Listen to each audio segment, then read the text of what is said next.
Alright guys, I'm going to make this quick video. I wanted to see some pictures last night of people's big three wiring for their alternator for sound systems. People immediately started asking, what is the big three? Never heard of it before, which threw me off guard. I thought everybody knew about it. And then I had people say, well, if you need to upgrade your wiring, then you need to check your alternator first. I just don't understand that whole thought process. Because if you have crap ground wires, and I'm sorry for shaking, it's like 110 degrees out here and I'm fat. It's just beating down on me. But anyway, back to what I'm saying is you can have the best charging system as far as alternator, but if your wires are crap, it does no good. It goes nowhere. It's like having 6,000 horsepower on a tire that's 8 inches wide, 3 inches wide, whatever. You just, if you can't get it to the ground, it don't matter how much power you have. Well, the alternator, your tires, your wires, that's what gets the power down. If you can't get the power down, it doesn't matter how much power that thing's pushing out. So let's get into this video. I'm going to cover a little bit of basics of that and troubleshoot a couple little problems I'm having, just make a day out of tinkering with the car. Alright guys, I'm very surprised with how many people did not know what a big three upgrade was. So basically, with a big three, you have three main components. You have alternator to battery, you have battery to ground, and then you have chassis to ground. Then wires come stock. One of them is smaller than my pinky and breaks consistently. And the thing is, a lot of people also don't get is it's a red wire and it's often broke right down there. Can you see the blue from the oil filter? It'll be broke down there hanging, and people says, where's this power wire go to? And it's actually Ford's ground wire. Now if you can see this camera is not the best. Well, down beside that you can see that little hint of red right there. I've upgraded the chassis wire. That's a 2 gauge. From the alternator, I have 2 gauge. They didn't have a certain length, and I didn't have, so I brought it over here. Now this factory little wire right here goes to the junction box. It's not very big at all, so I added a 4 gauge on top of that. Now this is just for my HIDs and stuff. On this side, I have added an extra ground. Change out the terminal, and then right here I didn't have another ground wire, so I did 2 amp wires, and it runs down into over here. So using these two together as one ground wire for an added chassis ground. I have added a ground wire right here. Excuse the dirty engine. The ground wire right here on the bracket, it runs down and meets up with a chassis ground down there. Also on this side, I have added a ground wire from the front of the engine right here to this ground location right here. Now these ain't huge wires, but they didn't even exist before, so every little thing's gonna help. But essentially, the big three is alternator to battery, battery to ground, engine or chassis to ground. So you want to upgrade all of them. Now, like I said, the big red wire down there. Let's see. There we go. Y'all see that big red wire? That's my upgraded ground wire. It meets up from the bolt on the motor mount.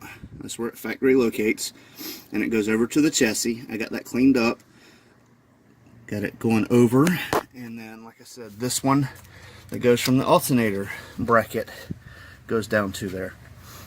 So I have upgraded power 2 ways, and then I have upgraded ground like 4 ways.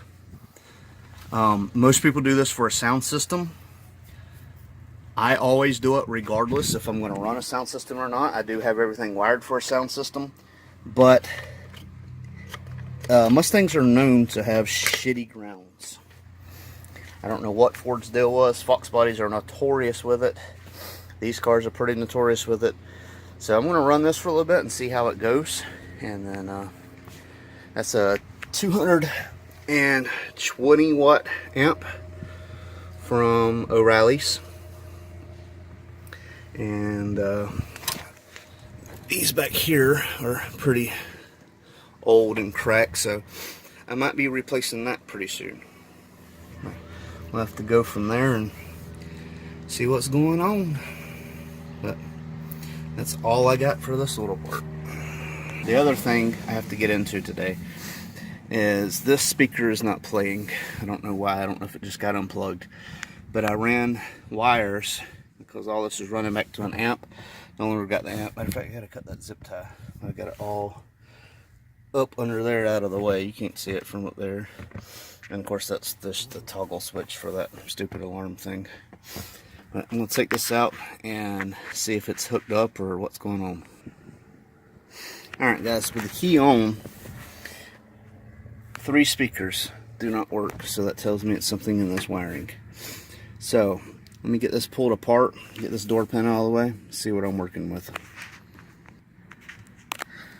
Alright, so I ran wire through. What these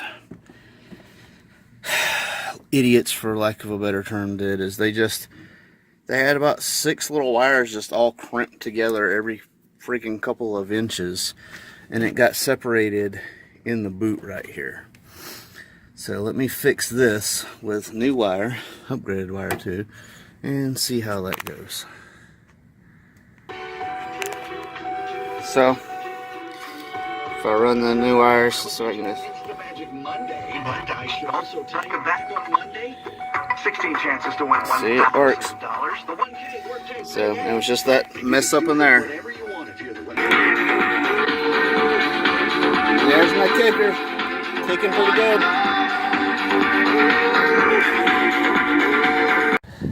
Alright guys, forgive me, my fat butt is out of breath up underneath that dash. Alright, I got all my wiring taken care of here. I got my speaker in. I even found a short where somebody had a system in here before. The wire was just cut and there was a bare power wire from the brake light switch just steadying on metal. So that was a good find, because that could have caused problems down the road. The next thing I'm going to deal with is right here. So you can see that rubs. And got to deal with it. I'm tired of hearing the vibration, so I'm going to see what I can figure out to go there.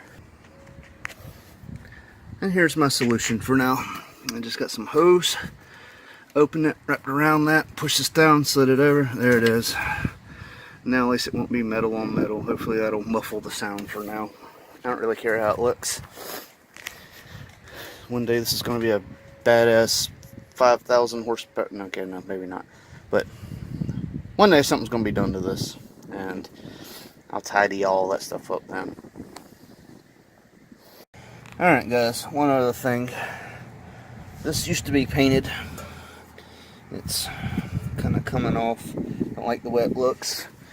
Little man wanted to come out and play. Say hey to the camera. No.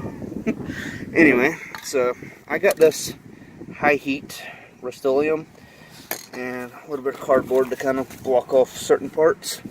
I'm going to spray this up and see how it looks. I'll get back with y'all and see if I like the results or not. Real quick, got a green Scotch-Brite, an actual Scotch-Brite, not a one for paint, not for doing dishes. I'm going to scuff it up. And there we go. As it's drying up, it'll turn to a flat look. It won't be that glossy. You see back here, it's already starting to dry up. That's how it'll start looking when you get it all dried up and see how it looks. Alright guys, there it is. All flat.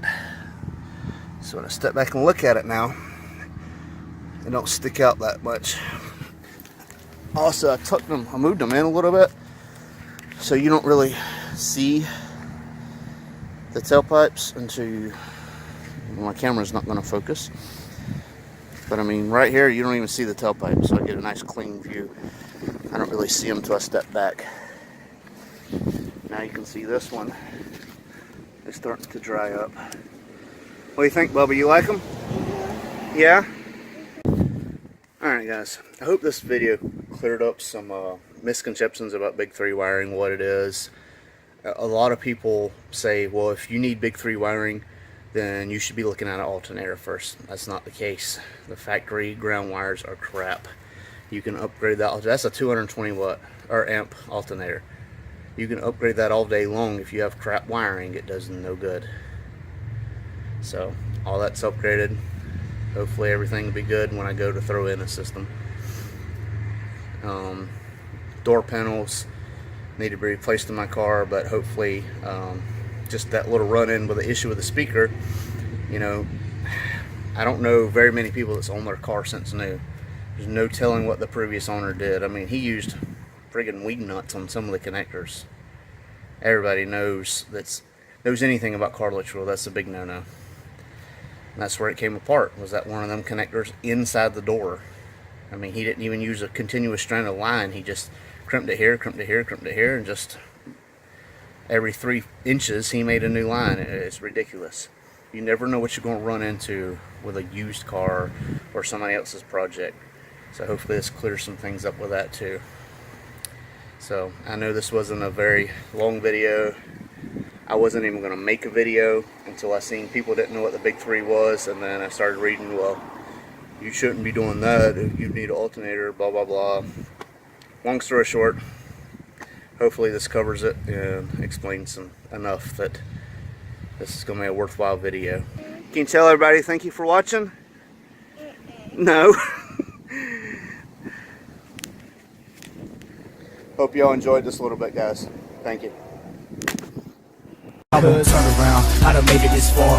Look back now, that wouldn't be too smart. Shoot for the stars even when it gets hard. Put my faith in the Lord with the 16 bars. I won't turn around, I done made it this far. Look back now, that wouldn't be too smart. Shoot for the stars even when it gets hard. Put my faith in the Lord with the 16 bars. I won't turn around, I won't turn around. No matter how far I go, I'll never come